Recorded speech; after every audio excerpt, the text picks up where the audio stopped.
Okay, we are live. Thank you very much for joining us for this live panel. We'll be discussing the government measures that have been put in place for hospitality post-lockdown. We want to know whether enough has been done, if more needs to be done, but importantly, I think we do also want to talk about the positives for the industry. We don't want this to be just a negative discussion. So to get started, I'll just quickly introduce everybody and then we'll go from there. So I'm not sure where everyone is on everybody else's screen, but I'll start with Gordy. So Gordy McIntyre, who's the co-owner of Hicci in London. We've got Piers Baker, who independently owns and runs the Sun Inn and the Church Street Tavern.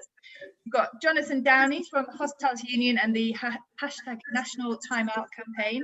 And we have Paul Ainsworth and Tom Kerridge, Michelin-starred chefs, restaurateurs. So hello, everybody. Hello. Hey, how are you? Good, and thank you so much for doing this.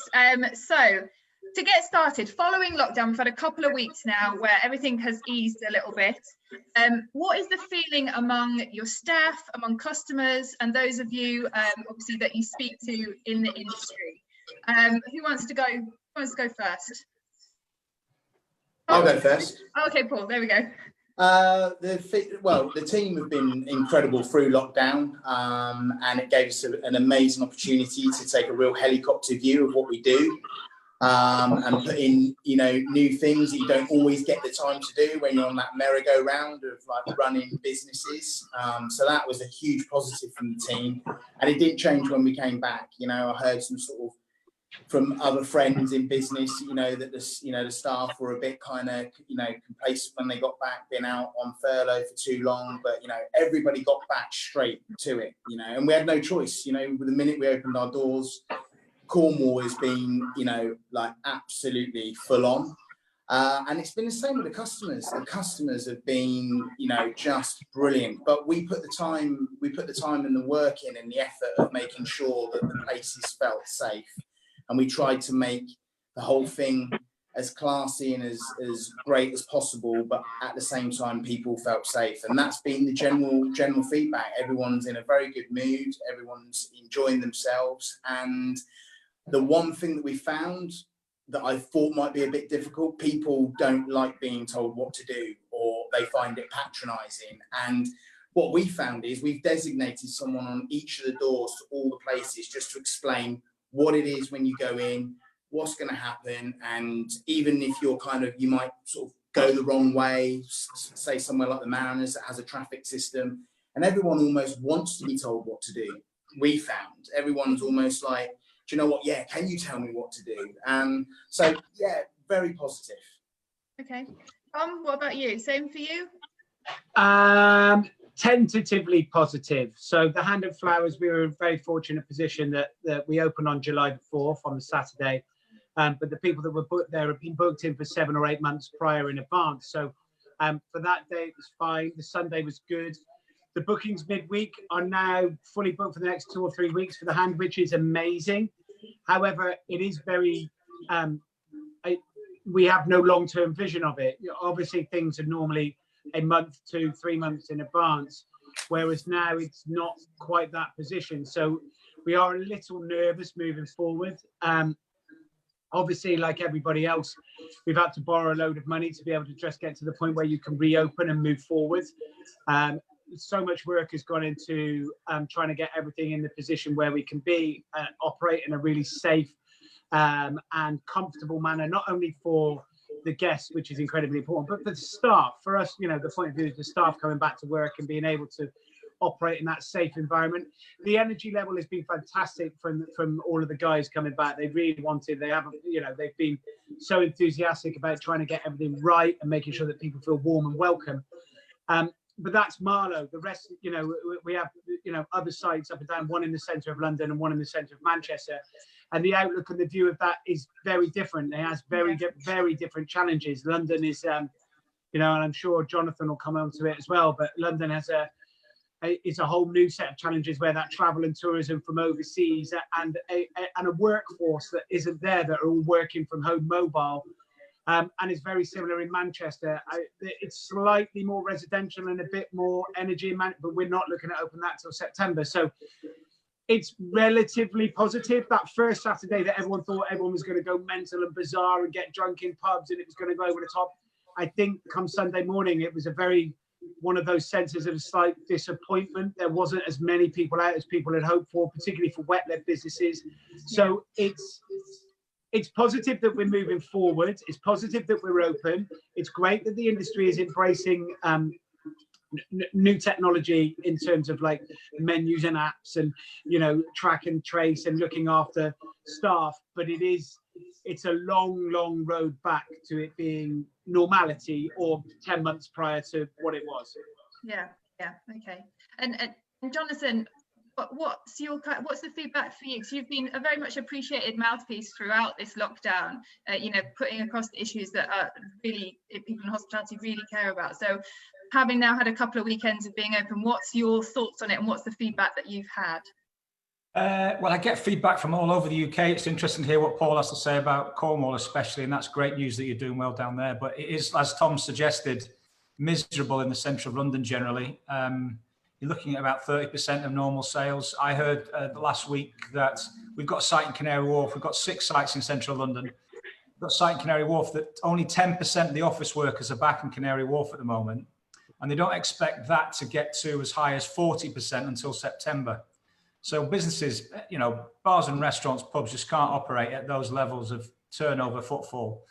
So it's a long way back for us. And I think that's going to be a while before we see a turnaround.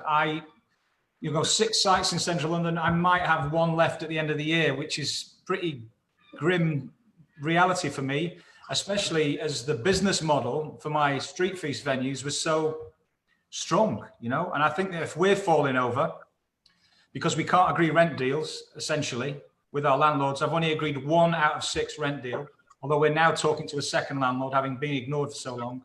If my business is falling over, then, you know, I really worry for everyone else who's in a similar, or, you know, generally if you're running a restaurant, the margins aren't great, you know. So it's going to be really difficult. I mean, just before I came on this chat, I sent an email out to all of our staff saying, we've got 90 staff on the payroll, that we can cover you till the end of August. But after that, it looks like we might keep a few on until the end of September. But beyond that, we've got no idea at the moment. So it's pretty, you know, difficult times, I think, for a lot of businesses. We're going to try and reopen Dinorama this weekend for the first time. It's a 1,000 capacity venue in Shoreditch. You know, we'll probably reduce the capacity to 600. If 300 people come through the door, we'd be happy. We'd normally get 2,500 through on a Friday night. Okay. If we take 20K on the, you know, that'd be good. We'd normally take between 50 and 60. But we just got to try and get something open. And we've, you know, because of this lease forfeiture moratorium, we've effectively got it rent free till the end of September. And we're probably going to run it as far as that and get what we can out of it, really. Pay as many suppliers, keep staff on the payroll for as long as possible. But it's kind of like the, you know, it's like an end of days for us at the moment, unless something happens on rents. Okay. So not positive. Gordy, I'll go to you next, obviously, because you're in London as well. Are you in agreement on those points on London? Oh, I think we can hear you, Gordy. Better? There we go. Yeah, sorry. Yeah, as you rightly said, we probably operated at 40% last week. As I said earlier, we've managed to secure extra 70 seats outside, which is downstairs, which is a massive plus. And that's probably added a good 10% of our sales. If we only had the upstairs that we had last year, then, you know, we would be about 20-25%. Yeah, I mean, we're very fortunate in the location we are in King's Cross and an open-air shopping centre that people obviously want to be in that sort of environment, which has helped us and worked in our favour, and we've got so much outdoor space. I think it's a difficult situation. There is people that want to come out, there is people that want to enjoy being out, but you know, there's nowhere near the amount of people that we can facilitate to make it even 50-60% of what we did last year. So it's a long road, it's a tough road, and we just got to try and make hay where we can, I guess. Yeah. Okay. And before we move on to the specific points, Piers, what about yourself? Have you got anything to add, or is it kind of in agreement with everyone? We have lost Tom Kerridge. I'm hoping he'll come back at some point. Oh, there we go. So in the at the Sun Inn, which is a village pub, the football has been fine over the weekend, and the numbers actually were quite surprising. In Church Street Tavern in Colchester Town Centre, the footfall was significantly down, and our turnover was significantly down. So I think there's a clear difference between town centres and countryside tourist places at this time of year. May flip when we get to September. But the Sun Inn in Durham, I was quite surprised about the numbers over the weekend. Okay. So my first question: what are your thoughts on the hospitality VAT cut to 5%, and the Eat Out to Help Out scheme? So who would like to go first on that one? Gordy, what about you? What are your thoughts on that? Well, I think we'd all agree that, you know, any help is good. It's good, and we appreciate it. But I think the difficult part is what the media then make of it. You know, and about cutting meals and 50% off, and you know, produce hasn't got cheaper. Our suppliers are not wanting to work on 30 days anymore. They want payment up front. So, you know, we're kind of struggling, and that fact is great, and we appreciate it. Don't get me wrong. But I think the public need to understand as well that it's not just suddenly going to make us loads more money, loads more profit. You know, we've already hit our margins just to get started. So it's great, and we'll accept it, appreciate it, but there's still a lot of work there. Okay. Tom and Paul, obviously you have restaurants and pubs, and we know that this cut is not applicable to alcohol beverages. So what are your thoughts on it? Is it a good and a bad thing? What's your thoughts? I mean, from a food point of view, from a food-led pub that runs like a restaurant, I mean, it's very, very helpful with accommodation. That is, it is very, very helpful. It's a bigger reduction in VAT than I was expecting, which undoubtedly helps the industry if that's your business. The fact that it didn't include alcohol, I find a little perplexing. As owners of pubs, it becomes wet-led business. You know, pubs that are under threat massively before lockdown anyway, you know, and as a wet-led business, it's very difficult to encourage people to go back, to not include that on a, you know, wet-led pubs and drinks venues. I find a little confusing, unfair. It feels that they won't have had the support. So as positive as it is for me as a business, the general bigger picture of it is it's not as helpful for many small individual, whether it's a small scale business that's independent as a little local free house, or whether it's something a little bit bigger like Jonathan's businesses, where if it's wet-led, it's not helpful at all. And it also doesn't address the issues of high rentals either. And Paul, what about yourself? Yeah, very much the same.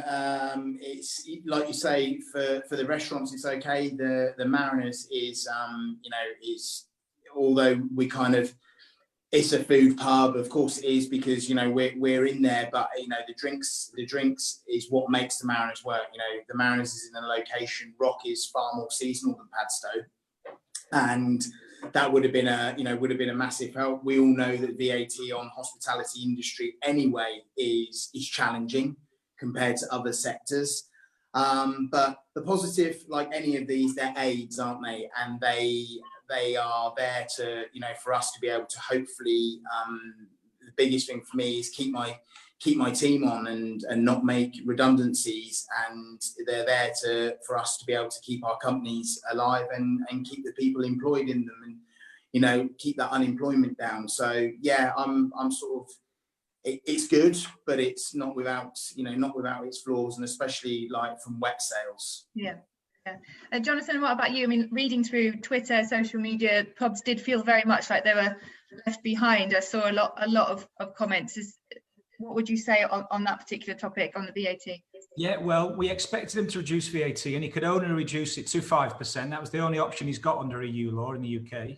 So he had to be to 5%. He should have done it for a year. He should have backdated it to the 1st of July, and he should have done it on everything in hospitality and leisure, not just food and soft drinks. And it's really disappointing that he didn't, but it's still very helpful that he's done what he's done. I just wish he hadn't wasted all that money, that 9.4 billion that he's committed to the job retention bonus scheme, and put more of it into across the board VAT cut for 12 months. That would have been really helpful for businesses.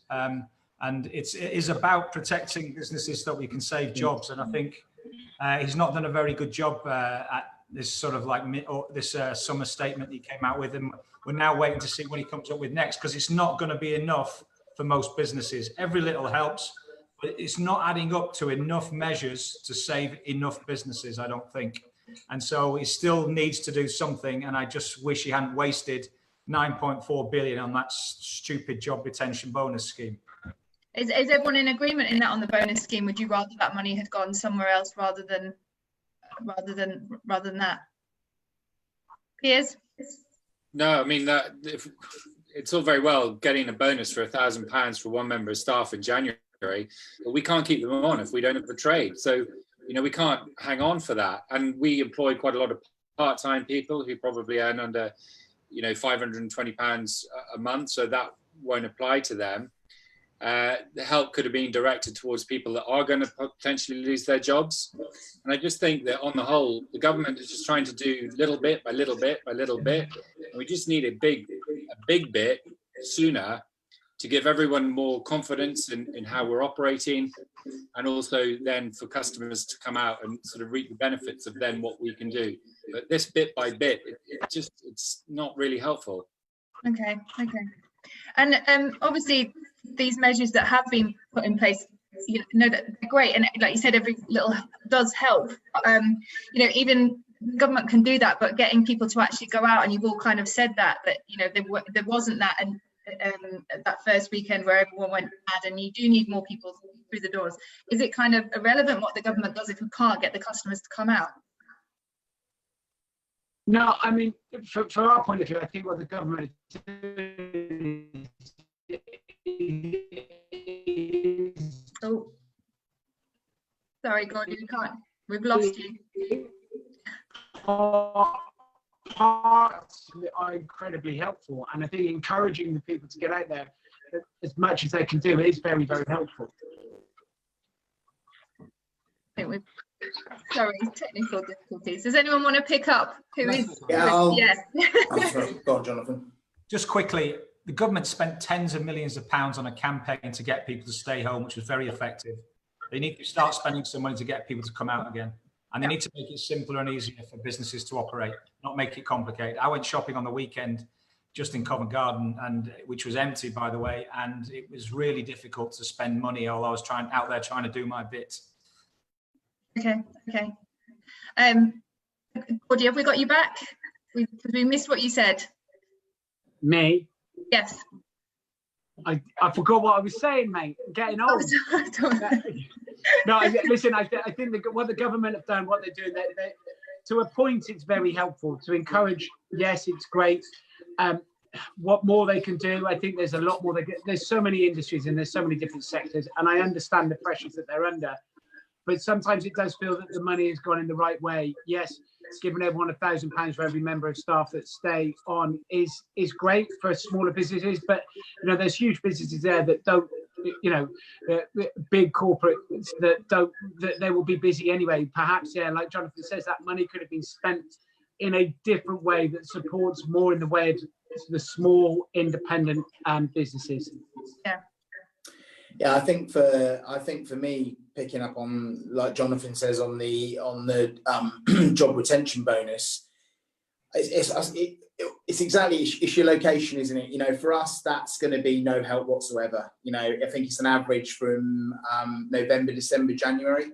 You know, that is when we are at our quietest. So that won't help us at all. You know, because down here we don't have an average wage percentage. We have to get our wage percentage very, very low in the peak months, because it's automatically going to be high in the months where it's low season, especially in a restaurant like Number 6. You know, it's not just like, say, like a Reggiano's, which will just have summer staff and then they'll go back to university. And then again, for us, I think something that, you know, could have been done a lot better was the rateable value scheme as well. You know, Padstow Townhouse and Number 6 qualified, but Reggiano's and the Mariners didn't. You know what? As if because they're bigger businesses, oh, everything's okay. The problems are magnified. They're far greater with businesses like a sort of hustle and bustle pub and a casual dining restaurant. So, you know, yeah, things like that were damaging, you know, really, really damaging. And like Tom said earlier, you know, we're no different to anyone else.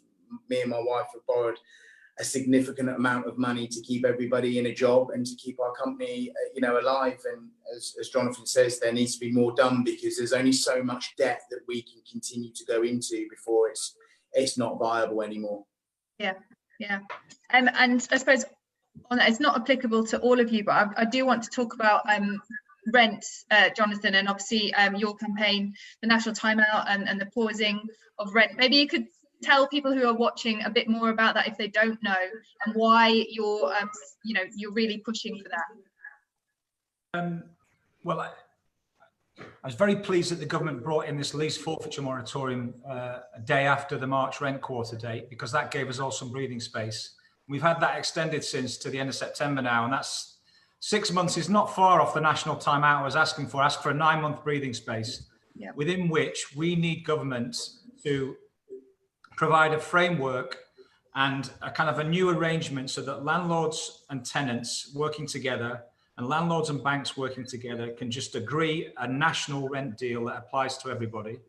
Because there are 250,000 venues in hospitality in the UK. We can't all negotiate individual deals with all of our landlords. I was speaking to a property director of a chain restaurant group the other day, and he said that they've got hundreds of sites, this chain restaurant, hundreds of sites.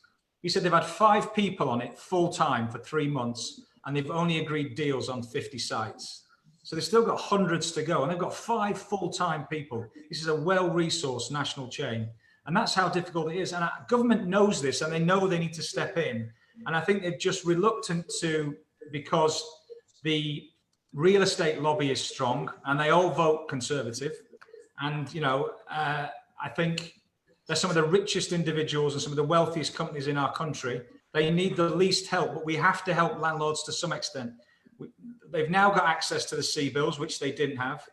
They need to get a tax credit for any rent-free they did, so that profits in the future that can be offset about.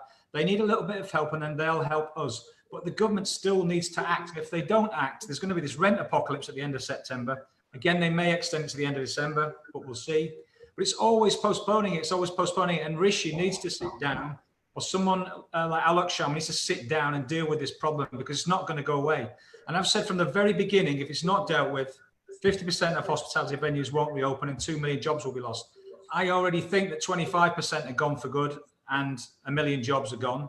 But it's about saving the next million and the other 25% of businesses. And I'm surprised something hasn't happened yet. They've been really good at some things, and I think I was expecting something last week from the Chancellor, and it just didn't happen. Instead, he's just thrown £30 billion at chain restaurants that are backed by private equity and venture capital.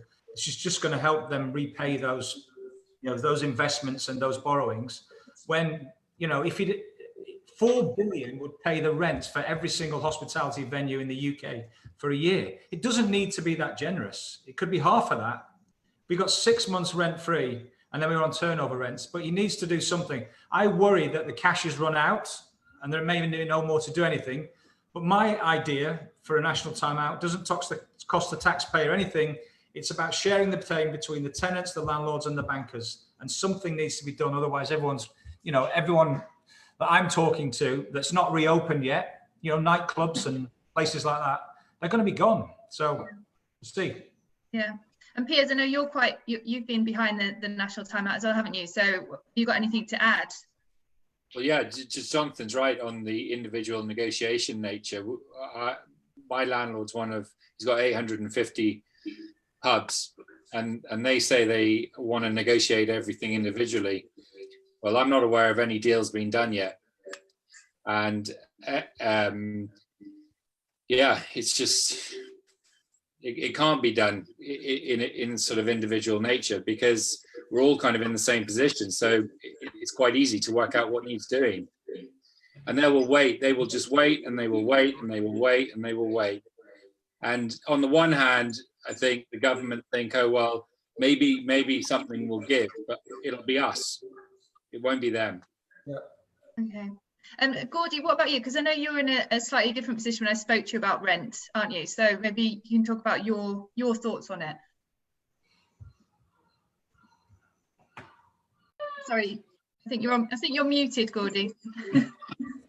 No, I'm not muted. There you are. You're there. Sorry, I'm rubbish at this one. Sorry, guys.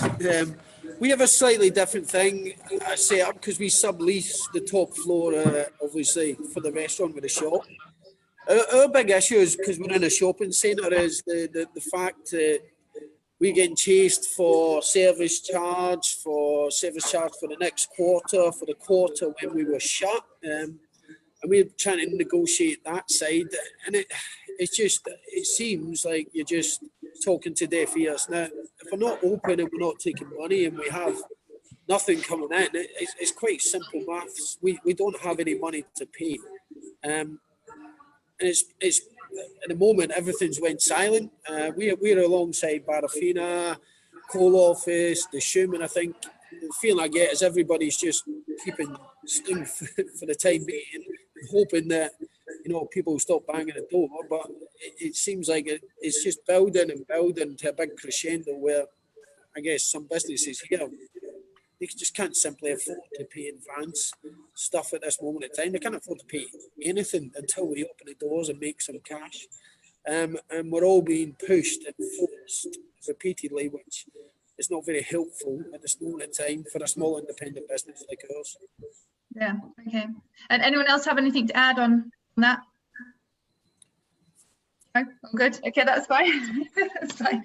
And obviously we've talked, all of you have a business that is, or businesses that are open, but we've got to remember that there's a lot of people that still haven't opened. So how do you think that, they're feeling watching? Obviously you guys at least are trying and are open. That must be really hard, right, for them to be looking in on that and thinking, I just can't afford to open yet. Yeah, I think it must be quite difficult for most, listen, I think everybody in hospitality wants to get open. We're in a world of hospitality where everybody wants to be a part of doing something. We want our guests to come through the door. And yeah, it must be very, very difficult to be making those decisions, to think that, we'll lose more money by opening than staying closed at the minute. And that, and that's the terrifying situation that we're in. I think if we've been in that 50-50 fortunate position to go, right, I think we can make this work. We've made those decisions to go for it by going, we think we can do this, and it's very difficult. And there's still people that have got to make that jump and make that move for it. And it is very, very, very nerve-wracking. And yeah, I feel for those guys that are watching, because it's exactly the same as we are, except we've got to find the point where there's the consumer confidence to get out there, and also the confidence in the from a business point of view that it's the right thing to do. Okay. Well, what about yourself? Yeah, it's like I said earlier, it's your location, isn't it? Where you are. I'm in Cornwall. This is our time now, and there was a point about a month into lockdown. I remember chatting with Tom on the phone, and October was being thrown around as its potential opening. And there has been some dark days over lockdown, but that particular week was dark, because if we weren't open now, then we wouldn't be here. And last year, me and Emma, we made we took a huge leap in that we bought the building, we bought Reggiano's, we've just taken on this massive loan, we've got a huge kind of interest. The bank froze capital, but we still had the interest to pay on that, plus all of the other properties. So there's still huge amounts of money going out, nothing coming in. And if we hadn't have opened now and make the most of people on this kind of staycation English holiday thing, because of the current sort of travel situation abroad, then yeah, I mean this is our kind of safety line now. If we didn't have this, then yeah, we would not be able to go through the winter and get to next Easter. Just wouldn't happen. Yeah, no, I mean it's terrifying prospect for a lot of people, and you've said already that there's going to be a lot of people that don't reopen, which is really, really sad for this industry. Really, really sad.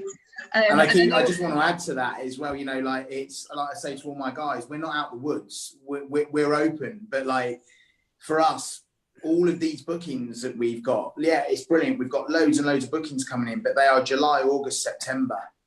My mind's in, okay, October, November, December, January. I mean, as you can imagine, in a seaside town, but we're used to that. We've had 16 years of knowing how that works and how to manage that.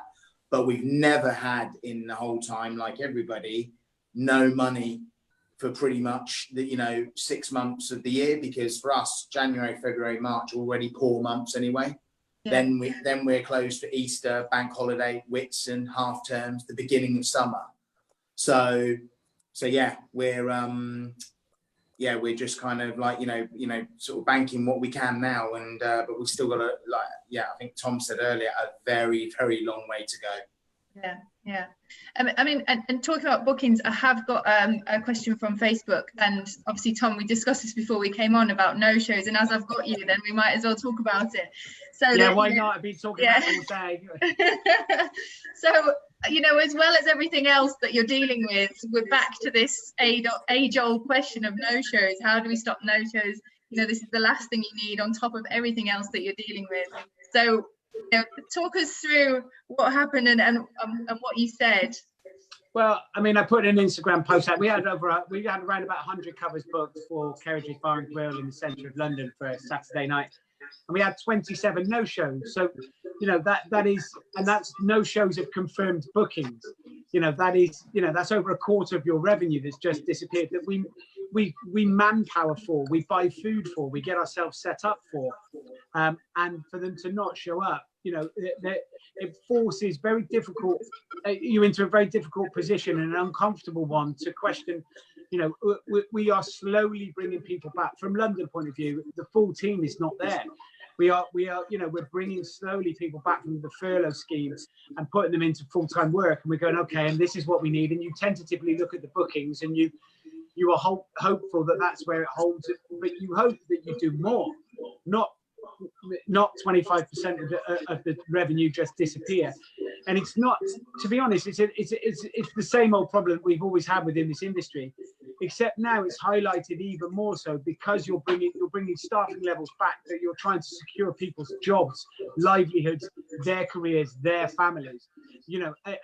For people to not even have the courtesy to make a phone call and let you know they're not coming. That's the thing that I find just incredible, that it's downright selfish and rude. And I cannot believe that right now, the industry, under the pressure that it is, that people still think it's okay to not ring us and let us know. You have the energy and you have the effort to make the booking via email or a telephone call. You could at least have the common courtesy to let us know that you're not coming. Yeah.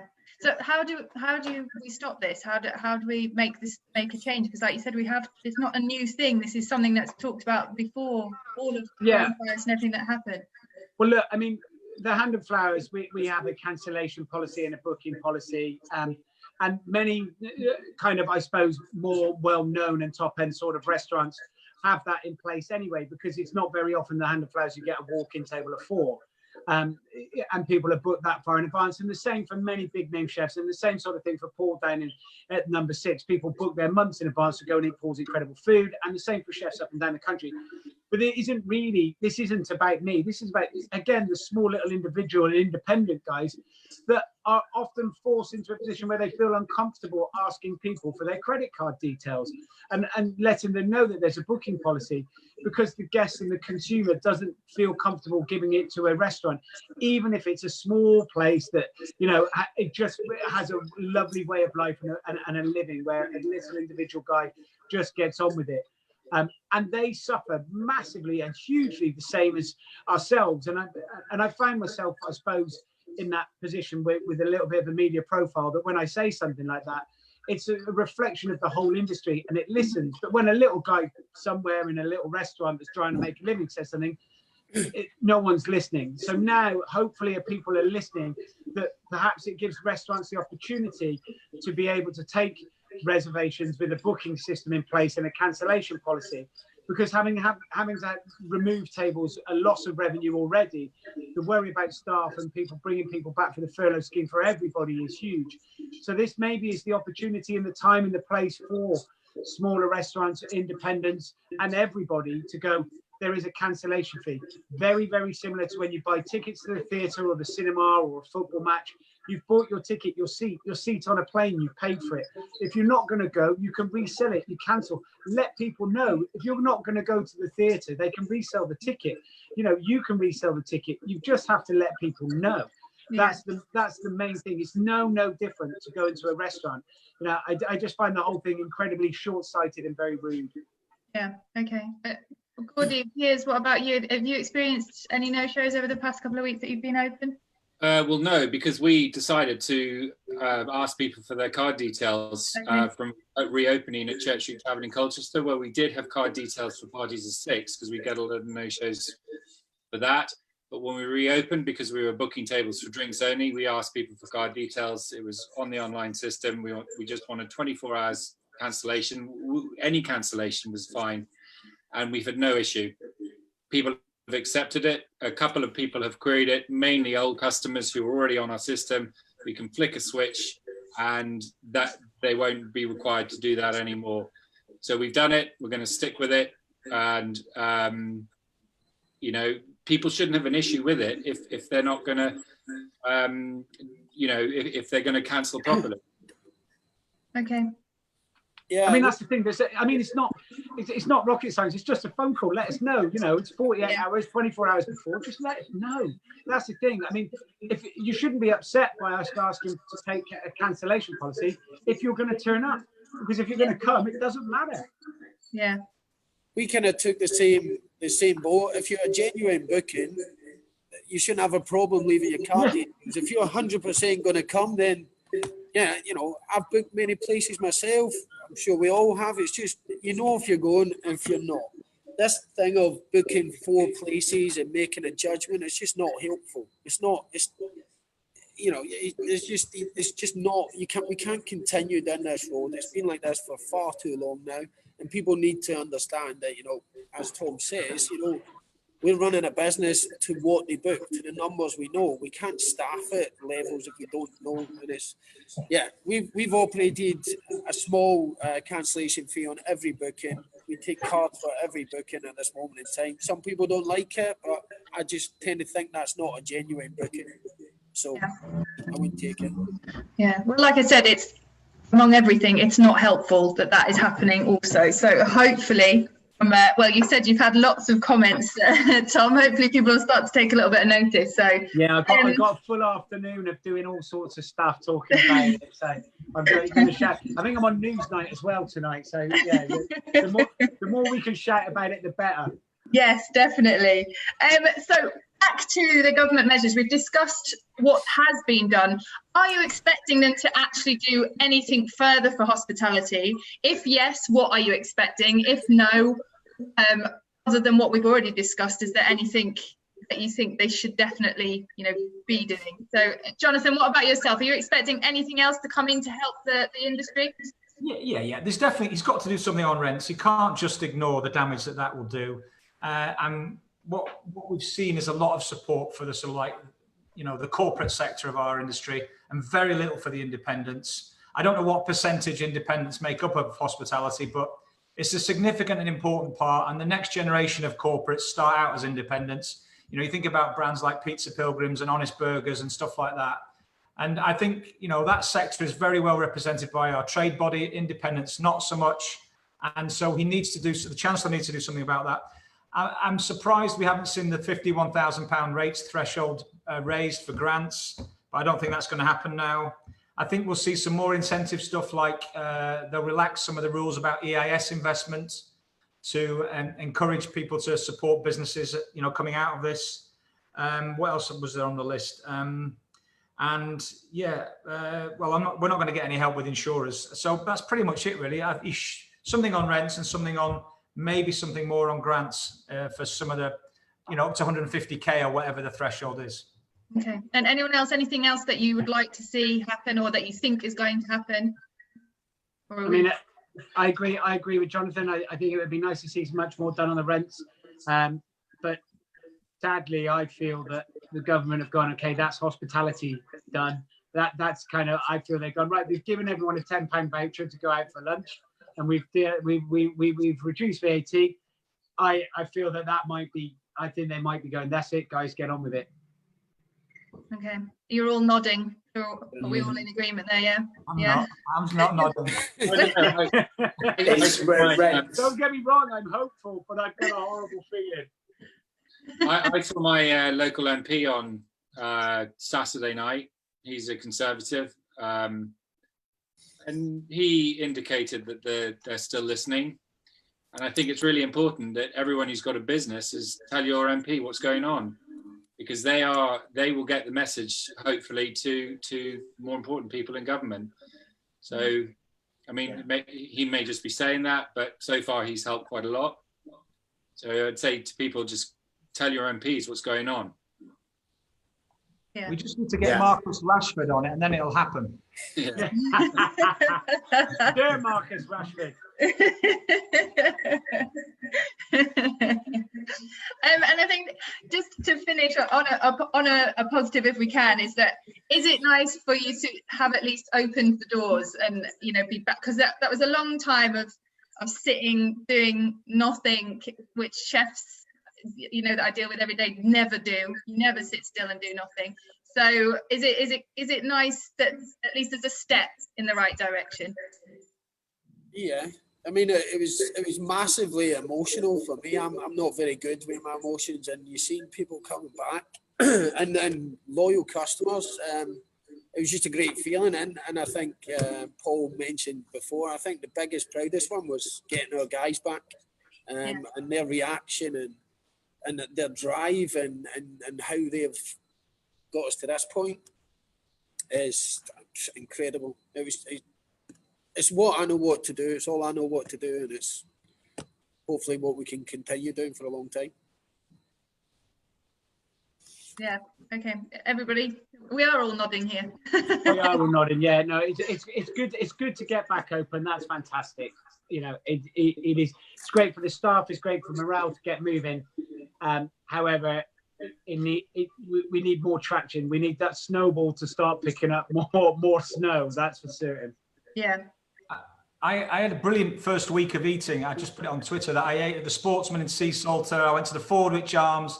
I ate at Barafina twice. I went to Brigadier's in the city and Yawacha. It was fantastic. I tell you what, Jonathan, you're doing amazing, mate. Not only are you saving the hospitality industry by setting up Hospitality Union and shouting about it to the government, you're going out there and eating for the whole of the country, mate. I tell you what, I am looking forward to larger venues being open and full of live music and young people who don't have mortgages and kids out there having a fantastic time. That younger generation that's being left behind a little bit. We've got to get our clubs and larger venues and outside spaces open, live music venues, so that, we've got to find a way through this before a vaccine if we can. There's that full capacity plan that Melvin Ben mentioned that might be the way forward. I don't know, but I'm really looking forward to that. A little bit more of the vibes. It's great eating in restaurants and having a pint in a pub, but more of the vibes is what I'm missing. Yeah, I've noticed that from going out into bars and restaurants, is the vibe is just completely different. It's quiet. The music obviously has to be at a certain level. It is very, very, very different. So it would be nice to get that back. Definitely. Okay, brilliant. Well, thank you all so much. I will drop Marcus Rashford an email, see if we can get him on board. Tom will make that happen. Yeah. But yeah, good luck to all of you. Thank you very much. Thanks for answering all my questions, and hopefully I will catch up with you all soon. But yeah, thanks so much, everybody. Thanks. Cheers, guys. Thank you. Bye.